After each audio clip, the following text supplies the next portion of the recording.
Occasion ఏదైనా location ఎక్కడైనా తెలుగువారి వేడుక అంటే ఆలివ్ మిఠాయి ఉండాల్సిందే. సో అట్లాగే మీదొక బ్యాచ్ శ్రీకాంత్, విను, ఇది శివాజీ రాజా, ఉత్తేజి, బండ్ల గణేష్. బండ్ల గణేష్ది మళ్ళీ విచిత్రంగా కనిపిస్తుంటది. అసలు అందులో ఒక చిన్న క్యారెక్టర్ వస్తుంది, అంతకుముందు చిన్న చిన్న వేషాలు లేదు. బండ్ల గణేష్ వినోదం ఫస్ట్ సినిమా. వినోదం అంతకుముందు తను చాలా కష్టపడి వచ్చాడు. తను కూడా కర్ణాటక.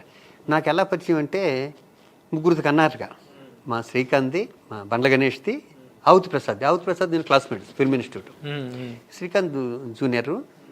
శ్రీకాంత్, పూరి జగన్నాథ్ గారు, ఈ బండ్ల గణేష్ వెళ్తే 1 year అటు ఇటు batch, 7th batch 6th batch అలా ఏదో ఉంది మొత్తానికి. ఎలా అయితే ఈ గణేష్ చిన్నోడు మా అందరికి బాగా 10-12 ఏళ్ళు చిన్నోడు ఉంటాడు మాకన్నా.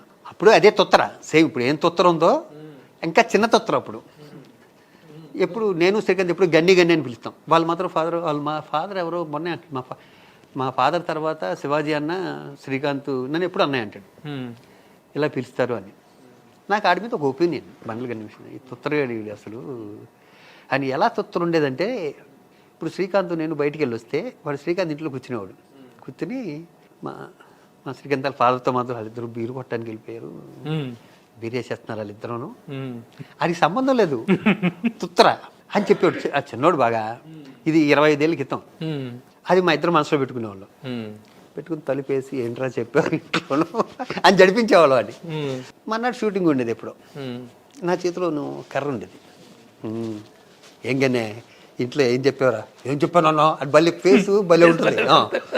సేపుడికి ఎలా పెడతాడు, నేను చెప్పాను లేదురా, నాన్నతో ఏం చెప్పావు, అమ్మతో ఏం చెప్పావు, మీ ఇద్దరు రాత్రి అటుకి ఏం చెప్పాను, నేను చెప్పాను చెయ్యలా పెట్టు అని అబ్బా అబ్బా తిరుగుతుండేవాడు సెట్ అంతా. ఇప్పటికీ చెప్తాడు నన్ను తెగొట్టేవాడు శివాజీ అన్న అని. ఆడి మీద పడిపోయింది, ఇడుతో జాగ్రత్తగా ఉండాలి ఆయన ఇన్ని సంవత్సరాలు.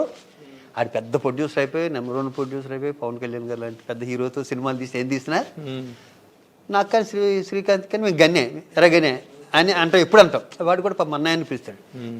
ఒక వ్యక్తి మీద అభిప్రాయం మార్చడానికి ఒక చిన్న సిచ్యువేషన్ చాలు. నాకు గణేష్ మీద నాకు ఒక అభిప్రాయం, వీడితో జాగ్రత్తగా ఉందని రాబు ఎందుకు వచ్చింది అన్న అభిప్రాయం ఉంటుంది. మొన్న మాటల సందర్భంలోనూ చాలా కలిసి అన్నయ్య నేను ఒక అమ్మాయిని పెంచుకున్నాను శివాజీని 2-3 రోజుల క్రితం నాకు ఫోటో చూపించాడు. కానీ భలే ఉందిరా, చాలా మంచి పని చేసావు, కానీ ఇది కదరా, ఇలాంటివి కదరా చేయాలి మనం అన్నాను. అన్నయ్య ఇది మా ఇంట్లో ఉంటారన్న వీళ్ళు నేపాల్ వాళ్ళు అన్నాడు. చాలా బాగుంది, కానీ చాలా మంచి పని చేసావురా అన్నాను. అన్నాక మా గణేష్ ఫోటోలు చూపిస్తున్నాడు. అమ్మాయి బంగారు తల్లి ఉంటుంది చూడు, అలా ఉంది ఫేసు. ఈవిడు ముద్దు పెట్టుకుంటా, అది నాన్న అంట. మా చెల్లి గణేష్ వాళ్ళ మిసెస్తో కూడా అలా అంత క్లోజ్గా ఉంటా, పూజగా ఒళ్ళో కూర్చోబెట్టుకుని. వాడి పిల్లలు కూడా, గణేష్ పిల్లలు కూడా మా పిల్లలు పెద్దోళ్ళు అయిపోయారు కదా, ఇంకా పెంచుకుని దాన్ని వదలట్లేదు. వాడు 10 నిమిషాలు నాతో కూర్చుంటే 10 నిమిషాలు ఆ పాప గురించి చెప్తాడు. న్యాచురల్గా సొల్లు కౌరులు చెప్తాడు. కానీ ఊర్లో ఉన్న కౌరులో, సొల్లు కౌరులో, ప్రపంచానికి పనిచేయని కౌరులో, ఆడికి పనికొచ్చే కౌరులో ఇవే ఉంటాయి వాడితో. అలాంటిది గమ్మత్తుగా ఒక లైఫ్ అచీవ్ చేశానన్నా నేను అన్నట్టే చెప్తున్నాడు ఈ అమ్మాయి గురించి. నాకు తెగ నచ్చేసేవారు కానీ హగ్ చేసుకుని, సూపర్ రా, నేను ఇంటికి వస్తాను, నేను చూడటాను, రాను ఇప్పుడే రాను, ఇప్పుడు కాదు నేను వస్తాను రాను. ఇంటికి వెళ్ళిపోయి నైట్ దాంతో ఫోన్ చేయించాడు 2-3 రోజుల క్రితం. బండ్ల గణేష్ పెద్దన్న దా ఇంటికి అంటుంది. అది ఇటు చెప్తున్నాడు పక్క నుంచి ఇలా పిలువు అని చెప్తున్నాడు. అరే చాలా మంచి పని చేస్తావు కానీ నిజంగా నా దృష్టిలో అయితే నువ్వు అక్కడ ఉన్నావు ఇప్పుడు. అదే హ్యాట్స్ ఆఫ్ గణేష్. ఎందుకంటే ఏంటి ఆ పాప ఏది మరి అది అయితే చెప్పాడు నాకు. తను ఎప్పుడు అడుగును ఇంటర్వ్యూ చేసి, ఎందుకంటే నాకు గణేష్ ఈ విషయంలో తెగనచ్చేసాడు. ఇలాంటి పని ఒకప్పుడు మేము చేద్దాం అనుకుని చేయలేకపోయాం. అదో సపరేట్ స్టోరీ. అది తను చేశాడు. పైగా తను అంటే మరి చెప్పొచ్చో చెప్పకూడదు, అది పర్సనల్ విషయం. నేను ఇది అంటే మంచి పని చేశాడు కదా గణేష్. నాకు ఇంట్లో మనిషి తమ్ముళ్ళు అంటారు. ఈ లాంగ్ పీరియడ్ 30 years అన్నయ్య అని పిలుస్తాడు. పైగా నేను చెప్పింది వింటాడు గణేష్. అది అంటే మనం ఆయన ఎత్తుకోను, ఆ ముద్ర క్యాండిడేట్ అది. వాడిని అందుకో కెపాసిటీ ఉన్నది కదా మనకి. ఈ మంచి పని చేసేవాడికి నేను వాడికి హ్యాట్స్ ఆఫ్ గన్య అనుకున్నా. అసలు అమ్మాయితో వాడు ఎంత ఉయ్యల్లో కూర్చోబెట్టి నాకు ఫోటోలు పంపించాడు. ఆ ఊయల్లో కూర్చోబెట్టి ఊగించాలు, అసలు చాలా బాగుంది. అది చాలు, అంతకన్నా తృప్తి ఏం కావాలి కదా. అదొక డిఫరెంట్ జెస్చర్. తనకున్న ఇమేజ్ కి, తన బయట ఉన్న ఇమేజ్ కి దానికి ఒక చిన్న పాప ఫ్యాన్ అయిపోయాను గణేష్ కి. అదే ఇలాంటిది నేను ఒకప్పుడు చేద్దాం అనుకున్నాను. అదేంటంటే ఇలా అభ్యుదయ భావాలు నాకు కూడా ఏదన్నా చేయాలని. ఫైనాన్షియల్గా కొంచెం సెట్ అయ్యి బిజీ అయ్యే టైంలో ఇది కూడా ఇంతకుముందు చెప్పాను, మళ్ళీ చెప్తా క్లారిటీగా. శ్రీకాంత్ నేను ఒక షూటింగ్కి వెళ్ళాం వైజాగ్. నాన్న అడగదలుచుకున్న కూడా అడిగితే శ్రీకాంత్ను మీరు కలిసి ఇద్దరు ఒక అబ్బాయిని పెంచుకుంటున్నారండి. చెబుతా అదే అది పెద్ద గుర్తులేదు కానీ చూతాయిగా కొంచెం మసాలా వేసి చెబుతా. అది మామూలుగా చెప్తే పెద్ద ఇంట్రెస్ట్ ఏముంటుంది. అది ఎందుకు చెబుతా అంటే మిగతా వాళ్ళకి ఏమన్నా ఎవరికైనా పనికి వస్తుంది అని. సరే మేమిద్దరం ఊరికే షూటింగ్ అయిపోయింది, 2 గ్లాసులు మంచినీళ్ళు తాగి అలా బీచ్ వెనకాల బీచ్ అంతా అలా తిరుగుతూ బీచ్లో మంచినీళ్ళు తాగా అర్థం చేసుకున్నాడు అర్థం చేసుకున్నంత చల్లటి మంచినీళ్ళు తాగి ఇద్దరం బీచ్లో కూర్చుని ఇంకేంటి బాబా అది ఇదని మాట్లాడుకుంటూ ఏదన్నా చేయాలరా అనుకుంటే ఎవరినన్నా పెంచుకుందాం బావా. ఎక్కడ ఇది? వైజాగ్ బీచ్లో. ఎవరన్నా పెంచుకుందాం అనిద్దరం. అవునరా ఏదన్నా మంచి పని చేయాలరా, దేవుడు మనకి మంచి పొజిషన్ ఇచ్చాడు.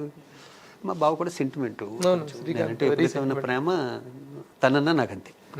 అంటే ఒక పల్లీలు అమ్ముకునేవాడు చిన్న పిల్లోడు, ఆడ పల్లీలు అయిపోతే బాబా 2 రూపాయలు ఆట అయిపోయాడు. బీచ్లో ఆడికి తల్లి తండ్రి ఎవడ బీచే, వాడికి అమ్మా నాన్న అంతా బీచే. వీళ్ళలో మార్పు తీసుకొద్దాంట మనం, వీడిని పెంచుకుందాం అన్నాను. అరే మాట వెళ్ళారా, పల్లీలు అయిపోయినాయి అన్నాడు. పల్లీలు కదరా రారా శ్రీకాంత్ గారు గుర్తుపెట్టావుంటే చీకట్లో ఉన్నాం కదా గుర్తుపెట్టాడు. ఏం చేస్తావు? పల్లీలు అమ్ముకుంటాను. ఇంకేం చేస్తావు? ఎవరో డబ్బులు ఇస్తే భోజనం చేస్తుంటాను. సరే నిన్ను హైదరాబాద్ తీసుకెళ్ళి మేము పెంచుకుంటాం, వస్తావా? వస్తానన్నాడు. సరే ఇక్కడి నుంచి మమ్మల్ని నాన్న అని పిలవాలి. ఓకే ఏంటి 2 గ్లాసులు మంచినీళ్ళు తాగి వస్తానన్నాడు. సరే పొద్దున్నే షూటింగ్ దగ్గరికి వచ్చాను అని చెప్పాం. ఆడు వచ్చాడు, మాకు బీచ్లోనే షూటింగ్ దగ్గరికి వచ్చాడు. మీ ఇద్దరం సంతోషపడిపోతున్నాం. సరే షూటింగ్ ప్యాకప్ అయిపోయింది. వీడికి ట్రైన్లోను ఎక్కించింది మా మేకప్ మన్నాలతో జోడి చేసి వీడిని హైదరాబాద్ తీసుకొచ్చామని. నేను మధురానగర్లో ఉండేవాడిని, మా బావ ఏమో ఫిలింనగర్లో ఉండేవాడు. ఫస్ట్ నేను తీసుకెళ్తానన్నాడు. మా ఓడి పిల్లలు చిన్నోళ్ళు, నా పిల్లలు చిన్నోళ్ళు. మా ఓడి పిల్లలు ఇంకా చిన్నోళ్ళు, శ్రీకాంత్ మా బావ పిల్లలు. 3 days మా ఓడి ఇంట్లో ఉన్నాక ఫోన్ చేశాడు. బావా వీడు నిన్ను అడుగుతున్నాడు రా, ఇద్దరం బిజీగా షూటింగ్, నీ దగ్గరికి పంపిస్తాను అన్నాడు. సరేరా పంపించు. కార్ డ్రైవర్ తీసుకొచ్చి మధురన్నారు మా ఇంట్లో వదిలాడు. నేను ఇంట్లో చెప్పాను కదమ్మా నేను పెంచుకుంటున్నామని. వీడు సగం రోజులు మా బావాళ్ళ ఇంట్లో ఉంటాడు, సగం రోజులు మా ఇంట్లో ఉంటాడు. ఇంకా నాకు చాక్లెట్ కావాలని రారని కిందే షాప్ ఉంది, అటుకి వెళ్ళి మొత్తాన్ని చాక్లెట్ కొనిపెట్టి పైకి తీసుకొచ్చాం. మా వాళ్ళు చిన్న వాళ్ళు, మా పాపను వాళ్ళిద్దరు. జాగ్రత్తగా నీకు ఏం కావాల్సిందే వండించి తిను, నేను స్కూల్లో జాయిన్ చేస్తాం. స్కూలా అన్నాడు. అటు ఫస్ట్ రియాక్షన్, అవునరా నువ్వు ఎప్పుడు కావాల్సిన ఇక్కడ, ఎప్పుడు కావాల్సిన అక్కడికి, చిన్న దగ్గరికి శ్రీకాంత్ దగ్గరికి వెళ్ళిపోద్ది కానీ నువ్వు సరే ఇక్కడ ఉండవు అన్నావు. మన్నాడు నేను షూటింగ్ నుంచి ఇంటికి వచ్చేసరికి ఇల్లంతా గందరగోళంగా ఉంది. ఏంటంటే మా ఇద్దరు పిల్లల జుట్టు నీళ్ళు వేసిపోయి మా పాప జల్లన్నీ అంటే ఇద్దరిని వంగబెట్టి బాధేశాడు. తప్పునన్నా చెల్లిని తమ్ముడిని కొట్టకూడదు నువ్వు, వాళ్ళిద్దరు మనోళ్ళరా. ఓహో మనోళ్ళా అన్నాడు. ఈయన అర్జెంటుగా స్కూల్లో జాయిన్ చేసేయాలి. ఇన్ని మళ్ళీ మన్నాడు స్కూల్కి వెళ్ళి వచ్చాడు, బాత్రూమ్ వెళ్ళి బీడీ కొప్పవుతుంది.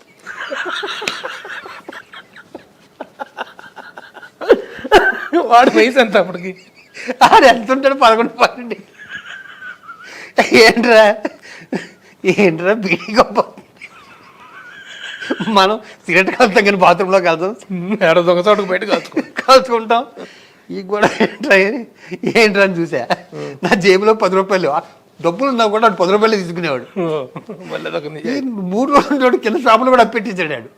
సార్ ఆడు బిడీలు బాగా తాగేస్తాడు సార్ అన్నాడు కిందోడు షాపోడు. కూర్చోపెట్టి తప్పు నాన్న, బీడీలు తాగకూడదు, మంచిది కాదు హెల్త్కి. మరి నువ్వు కాలుతున్నావు సిగరెట్, బీచ్లో కాల్చేవారు రోజు అన్నాడు. మరి నేను సిగరెట్ మానేస్తాను రా, నువ్వు జాగ్రత్తగా ఉండాలి. ఆడి కోసం షాపింగ్కి తీసుకెళ్ళి ఎక్కడ మన ఈ బ్రిడ్జి కిందకి ఆడి బట్టలన్నీ కొనిపెట్టి షాపర్ స్టాప్ అదే అక్కడికి ఆడికి వెళ్ళి బట్టలన్నీ కొనిపెట్టి తీసుకొచ్చా. నీట్గా నూనె రాసి తల దువ్వి అని జాగ్రత్తగా మా బావుల ఇంటి నుంచి నీట్గా వచ్చాడు. 4 days అయ్యాక మళ్ళీ మా పిల్లలిద్దరు ఇంట్లో ప్రాబ్లం స్టార్ట్ అయింది. మళ్ళీ నేను ఫోన్ చేసి, బావా నా షెడ్యూల్ అయిపోయిందిరా, నీ దగ్గర పంపిస్తాను. ఒరే నీకు అర్థమైంది కదా అన్నాడు. అర్థమైందిరా, ఈడు మన మాటకి నిడట్లేడు, ఈయన ఏం చేద్దాం, స్కూల్లో జాయిన్ చేద్దాం, స్కూల్ రే నిన్ను స్కూల్లో జాయిన్ చేస్తాను అన్నాడు. నా స్కూల్లో నేను వైజాగ్ వెళ్ళిపోతా అన్నాడు. మొత్తం వైజాగ్ కదరా, ఇప్పుడు ఏంటంటే లోపల తప్పనిగా తీసుకొచ్చాం కదా, ఫెయిల్ అవ్వకూడదు కదా, ఏదైనా పట్టుకుంటే. వైజాగ్ కదరా, నువ్వు ఇక్కడ ఉండు, నేను చదివిస్తాను. చదివి ఎవరు చదువుతాడు, నేను చదవను అన్నాడు. ఓహో వీడికి చదివి ఎక్కట్లేదు, చదివి ఎక్కదు, పోనీ చదవద్దురా. ఎవరు లేరు వాడికి అనాథ, ఎవరు లేడు పాపం, ఎవరు లేరు, నాకు తెలిసి ఎవరు లేరు. సరే అని చెప్పి మొత్తానికి అని కొన్ని డబ్బులు చేతికిచ్చి మళ్ళీ నా స్టాఫ్ని ఇచ్చి వాడిని వైజాగ్ పంపించగానే ఆడు బీచ్లోకి వెళ్ళి అసలు డ్యాన్సులు గీన్సులు అసలు వాడు హుషారుగా ఉన్నాడు. అంటే నాకు ఫోన్ చేసి, సార్ చాలా హుషారుగా ఉంటున్నాడు సార్, ఇక్కడ మీ దగ్గర రిస్ట్రిక్షన్గా ఉన్నాడు అక్కడ అన్నాడు. అయిపోయా కృష్ణవంశీ సముద్రం షూటింగ్ వెళ్ళాం, అదంతా సముద్రం పక్కన. నేను జగత్ బాబు, ఆ రోజు జగత్ బాబు గారు ఎండలో ఉంచోమన్నాడు వంశీ, ఆ కలర్ ఏదో బ్లాక్ అవ్వాలి నుంచి. నేను కుర్చీ వేసుకుని పక్కన కూర్చొని ఏదో మాట్లాడుకుంటున్నాం. నాన్న అని పరిగెత్తుకుంటూ ఎగిరి ఒళ్ళో కూర్చున్నాడు. ఏంట్రా అన్న, ఏం నాన్న చాక్లెట్ అన్నాడు. ఈ నాన్న అంటాడు, ఇంటి ఎక్కడేంటాయా నువ్వు, జగత్ బాబు ఇక్కడెక్కడే పుట్టుకొచ్చాడు.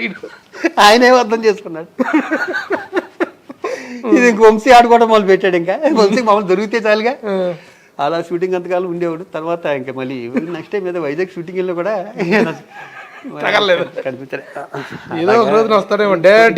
కొన్ని కొన్ని అభ్యుదయ భావాలు కొన్ని వర్కౌట్ అవుతాయి, కొన్ని వర్కౌట్ అవ్వు. గణేష్ ఏం చేశాడంటే, ఇది సొంత కామెడీ చెప్పాను ఇదంతా.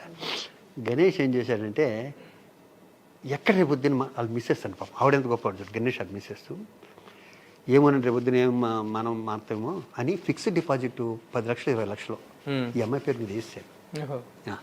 మామూలుగా గణేష్ తనకు ఇద్దరు మగపిల్లలు కదా గణేష్కి. గణేష్కి ఇద్దరు అబ్బాయిలు, అమ్మాయి కూడా ఉంది. అమ్మాయి లేదు, ఇప్పుడు అమ్మాయిలు ఇదే అమ్మాయి ఇదే అమ్మాయి. ఎంత ఉంది, ఇంత ఉంది, అది దొంగ ఇంత ఉంది బుద్ధిగా అసలు. నేను చెప్పేది 3 days క్రితం న్యూసే. అదే అదే చేసి అమ్మాయికి ఫిక్స్డ్ డిపాజిట్ చేశాడు. అదే నా దృష్టిలో ఒక మనిషి ఒకలా ఉంటే సెకండ్ షేడు ఎక్కడో నాకు ఒకసారి అలాగా దేవుళ్ళే కనిపించాడు. సుమన్ టీవీలో మీ పర్సనల్ అండ్ బిజినెస్ ప్రమోషన్స్ కోసం కింది నెంబర్కి కాంటాక్ట్ చేయండి.